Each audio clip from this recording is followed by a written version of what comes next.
ನನ್ನ ಹೆಸರು baby, ನಾಡಪ್ನಹಳ್ಳಿ, Hunsur taluk, Mysuru district. ನಾನು ಫ್ರಿಜ್ ತಗೊಂಡಿದ್ದೇವೆ. ಇದು ತುಂಬ ಉಪಯೋಗ ಆಗಿದೆ.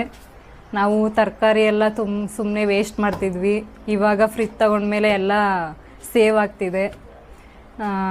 ನಾವು ನವಚೇತನದಲ್ಲಿ ತಗೊಂಡಿರೋ ಅಂಥದ್ದು ಪ್ರಾಡಕ್ಟ್ಗಳು ಎಲ್ಲ ಚೆನ್ನಾಗಿದೆ. ನೀವು ಬಂದು ತಗೋಬಹುದು. ಚೆನ್ನಾಗಿದೆ ಪ್ರಾಡಕ್ಟ್ಗಳು. EMI ಕಟ್ಕೊಂಡು ಹೋಗ್ಬೋದು. ತಿಂಗ್ಳಿಗೆ 1,000 ಸೇವ್ ಮಾಡಿ ಕಟ್ಕೊಂಡು ಹೋಗ್ಬೋದು. ತುಂಬ ಉಪಯೋಗ ಆಗಿದೆ ನನಗಂತೂ. ನನ್ನ ಹೆಸರು ಬೇಬಿ, ನಾಡಪ್ನಹಳ್ಳಿ, ಹುಣಸೂರು ತಾಲೂಕು, ಮೈಸೂರು ಡಿಸ್ಟಿಕ್. ನಾನು ಫ್ರಿಜ್ ತಗೊಂಡಿದ್ದೇವೆ. ಇದು ತುಂಬ ಉಪಯೋಗ ಆಗಿದೆ. ನಾವು ತರಕಾರಿ ಎಲ್ಲ ಸುಮ್ಮನೆ ವೇಸ್ಟ್ ಮಾಡ್ತಿದ್ವಿ. ಇವಾಗ ಫ್ರಿಜ್ ತಗೊಂಡ್ಮೇಲೆ ಎಲ್ಲ ಸೇವ್ ಆಗ್ತಿದೆ. ನಾವು ನವಚೇತನದಲ್ಲಿ ತಗೊಂಡಿರೋ ಅಂಥದ್ದು ಪ್ರಾಡಕ್ಟ್ಗಳು ಎಲ್ಲ ಚೆನ್ನಾಗಿದೆ. ನೀವು ಬಂದು ತಗೋಬಹುದು. ಚೆನ್ನಾಗಿದೆ ಪ್ರಾಡಕ್ಟ್ಗಳು. EMI ಕಟ್ಕೊಂಡು ಹೋಗ್ಬೋದು. ತಿಂಗ್ಳಿಗೆ 1,000 ಸೇವ್ ಮಾಡಿ ಕಟ್ಕೊಂಡು ಹೋಗ್ಬೋದು. ತುಂಬ ಉಪಯೋಗ ಆಗಿದೆ ನನಗಂತೂ.